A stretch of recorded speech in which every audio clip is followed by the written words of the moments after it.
Hello students, myself Hukmaram, lecturer in Civil Engineering Department, Government Polytechnic College, Bikaner. आज मैं आपको engineering drawing जो कि फर्स्ट ईयर का सब्जेक्ट है उसका एक टॉपिक है स्क्रू थ्रेड्स एंड फास्टनर्स। उसमें अपन आज पढ़ेंगे BSW थ्रेड्स।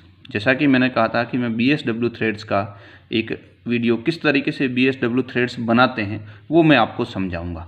इससे पहले मैंने BSW थ्रेड्स के बारे में जनरल कुछ बताया था, वो मैं आज आपको एक्सप्लेन करूंगा कि कैसे BSW थ्रेड्स आपको सीट में बनाना होता है और ये एग्ज़ाम पॉइंट ऑफ व्यू से बहुत ही इम्पॉर्टेंट है। इसमें कुछ चीज़ें आपको ध्यान रखनी है। एक होती है पिच, इसमें वो आपको गिवन होती है पिच P ये गिवन होती है क्वेश्चन में आपको। सपोज आपके क्वेश्चन में मान लो 30 mm दी हुई है, अभी अपन जो एग्जाम्पल ले रहे हैं उसमें 30 mm दी हुई है। अब BSW थ्रेड के लिए कुछ चीज़ें आपको ध्यान होनी चाहिए, जैसे एक उसका एंगल, जो एंगल ऑफ थ्रेड है वो आपके पास 55 डिग्री होता है। BSW थ्रेड का जो एंगल होता है वो 55 डिग्री होता है।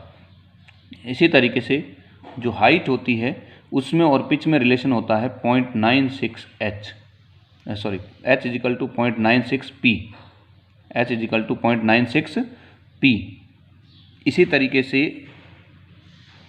आपके एक और रिलेशन होता है, जैसे जो कर्व होता है, यहाँ अपन बनाएंगे कर्व, एक जो राउंड शेप है उसकी जो हाइट है वो होती है 0.167 p, 0.167 p। अब अपन देखते हैं किस तरीके से इसको ड्रॉ किया जाएगा। तो सबसे पहले अपन क्या करेंगे, एक कोई रेफरेंस लाइन खींच लेंगे।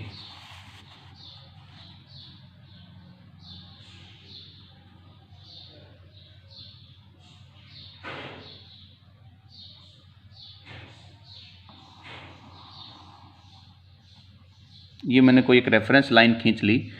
अब इस पर अपन पिच मार्क कर लेंगे। जैसे पिच का मतलब होता है दो जो थ्रेड के क्रेस्ट है, दो उन क्रेस्ट के बीच की डिस्टेंस है वो कहलाती है पिच। तो जैसे अपन यहाँ से स्टार्ट किया 15, 3 का पिच है, 30 mm का मतलब 3 सेंटीमीटर। तो उस पर मैंने ये पॉइंट मार्क कर लिए इस तरीके से। अब अपने को क्या करना है, इसकी हाइट बनानी है। तो हाइट के लिए जो हाइट यहाँ पे है इसका मैंने लिखा हाइट इजिकल टू, ये जो है height h is equal to 0.96 p। तो यहाँ पे h इजिकल टू 0.96 इंटू 30, जब ये अपन करेंगे तो ये 28.8 mm आ जाता है। जब इसको आप सॉल्व करोगे तो 28.8 mm आ जाता है। अब यहाँ से अपन उतना ही नीचे खींचेंगे 28.8 mm नीचे की तरफ, यानी 30 से 2 mm कम रखना है आपको। ये मैंने खींच दिया। आपको मैं यहाँ सीट, मेरे पास ड्राफ्टर नहीं है, मैं सीट से आप सीधा एक वाइट पेपर पे बना के बता रहा हूँ। आपको इसको सीट में बनाना होता है, जिसमें आप ड्राफ्टर से बना सकते हो।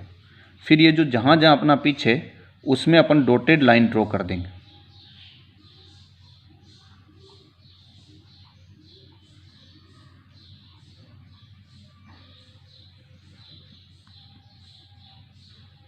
ये डॉटेड लाइन ड्रॉ कर दी।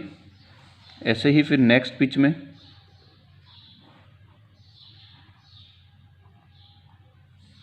फिर नेक्स्ट में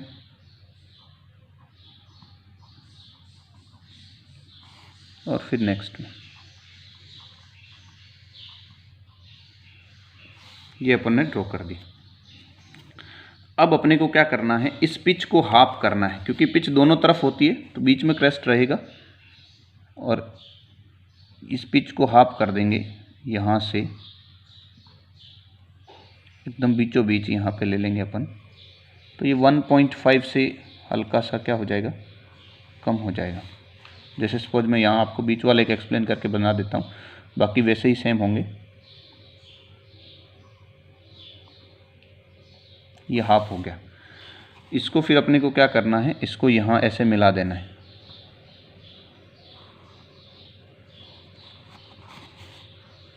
फिर इसको यहाँ पे भी मिला देना है।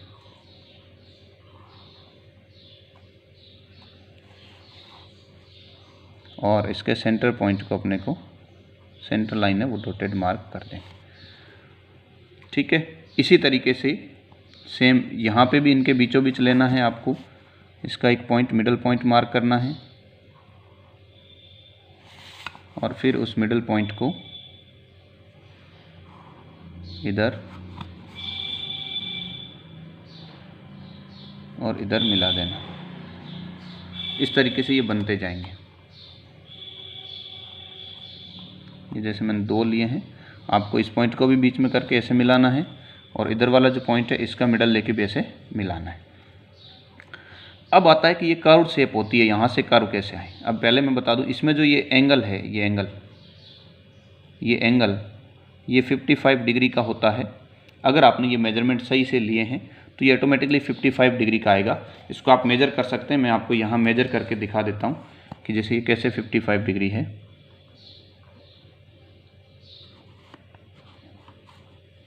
जीरो की तरफ मैं आपको घुमा देता हूँ। ये लो, यहाँ से ये अगर इस लाइन को अपन आगे बढ़ाएं तो ये देखो 50 और ये लाइन ये 55 के सीध में जा रही है। तो ये 55 डिग्री एंगल ऑटोमेटिक होता है, आपको इसमें कुछ करने की ज़रूरत नहीं है, बस ये डायमेंशन आपको अच्छे से लेनी है। अब ये जो कर्व शेप होती है वो, उसमें मैंने बताया कर्व के लिए h जो है वो होती है 0.167 p, और यहाँ से अगर अपन निकालें 0.167 इंटू p तो ये आपके पास में आ जाता है 0.167 इंटू p आपके पास 30 है, तो ये 5.01 यानी 5 mm आ गया।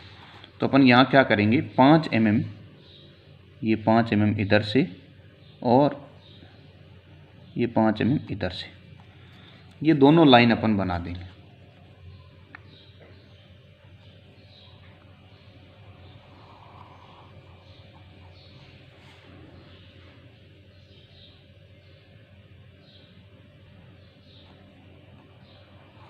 ये अपन ने दोनों लाइन 5-5 mm की बना दी। अब अपने को इसका कर्व लेना है। कर्व लेने के लिए अपने को क्या करना होता है, सिंपल सा, यहाँ से ये प्रकार खोलना होता है, जितना ये है उतना प्रकार अपने को यहाँ से खोलना होता है, और फिर यहाँ रख के अपने को ये कर्व इसका बना देना होता है। ये इसी तरीके से यहाँ रख के अपने को ये कर्व, इसी तरीके से इधर भी अपने को यहाँ रख के, नीचे भी यहाँ रख के, और यहाँ से इसको स्पर्श करता हुआ जाना चाहिए बस ये कर्व। फिर अपन जब कर्व से ये वाला बना देंगे तो ये अपने पास इस तरीके से ऐसे और ये ऐसे, ये अपने पास थ्रेड्स आ जाती है। तो ये जो वैल्यू है ये 0.167 इंटू p होती है, और टोटल जो ये h है ये होती है अपने पास ये वाली वैल्यू, ये टोटल h होती है, और इसकी वैल्यू 0.96 इंटू p होती है। तो ये अपन ने आज देखा कि BSW थ्रेड्स को किस तरीके से अपन ड्राइंग में बनाते हैं। ये मैंने 2 बना के बताई है। इसी तरीके से आपको सेम इधर, जैसे इसको आप बना दोगे, यहाँ का मिडिल पॉइंट लेके और फिर इसको आप ऐसे खींचोगे और फिर इसको आप इधर भी खींचोगे, इसी तरीके से इधर भी खींचोगे। तो ये इस तरीके से आपको ड्राइंग्स में बनानी होती है।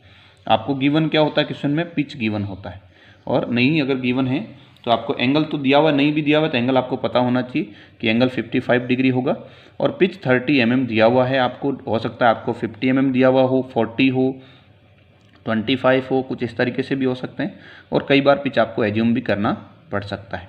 तो ये था आज अपना BSW threads, British standard Whitworth threads.